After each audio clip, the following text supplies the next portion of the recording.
Here's my little stash of these force field guys of all manner and variety, with their arms up, holding what I believe is a force field generator that is meant to encircle those around him with an aura of protection. And I included the red satellite men figure there on the back, which I actually think is a female. You didn't hear it from me though, because she obviously derives from the same pose. And it's just kind of fun to think about it. The short guy there with the helmet is a Cherilea from the United Kingdom, cast in some sort of metal, lead, I'm not sure. And the small ones are believed to be Empire plastics. Some of them are in hard plastic. Those three in the back row there, in lavender and gold, are hard plastic. The rest of them are soft plastic. And I'd love to learn more about the form, presuming they're by Empire Plastics. Caldwell molding, whatever term would be correct. And obviously, if you've been watching the channel, the lavender figure has been reclassified as a Glencoe Models reissue, Captain.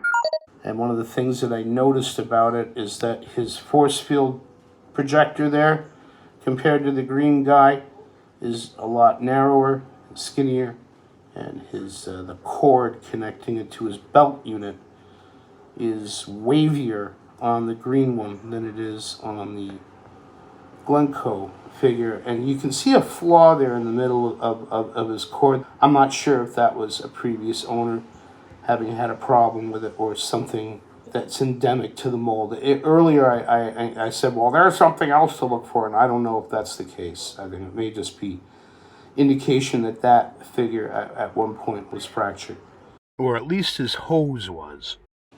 Chrome's identified as vintage.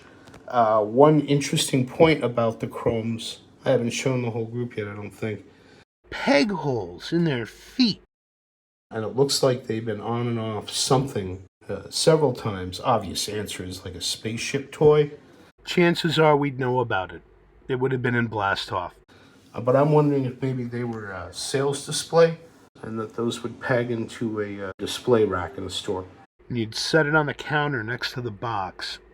There is no data to suggest that that's what was done with them, Captain. We're just speculating on why holes would have been drilled in the feet.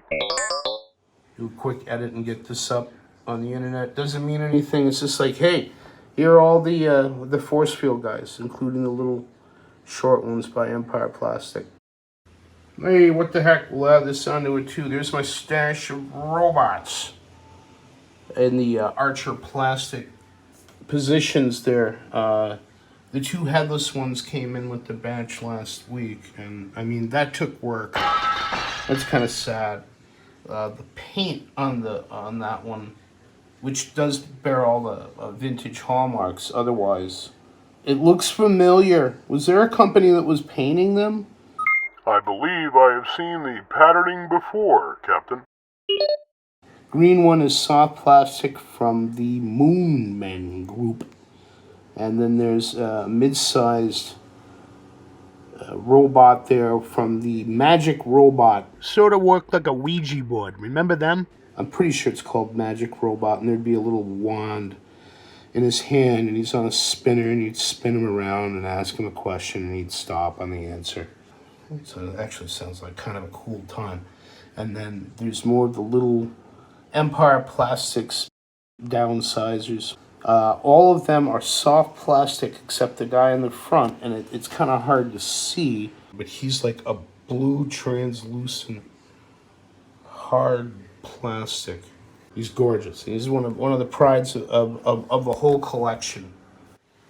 And sure enough, I forgot about my little Cracker Jack robots. Definitely derived from the Archer tradition. And in case one is perhaps cynical about that idea, here's their little rifle guy compared to the Archer rifle guy. So they were definitely appropriating the form.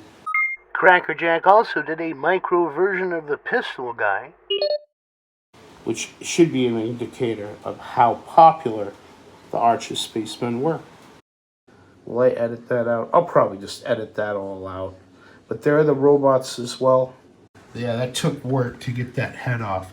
I'm thinking that had to at least go in a vise, and then was probably hit with a hammer. The head and body are a solid plastic thing. And then apparently they went back with some adhesive and tried to reconnect it. I'm going to use them in my art somehow. I was thinking we'd like have an army of these things all running around, outraged because somebody knocked the top knot Off of their robot god. Miles and miles and miles.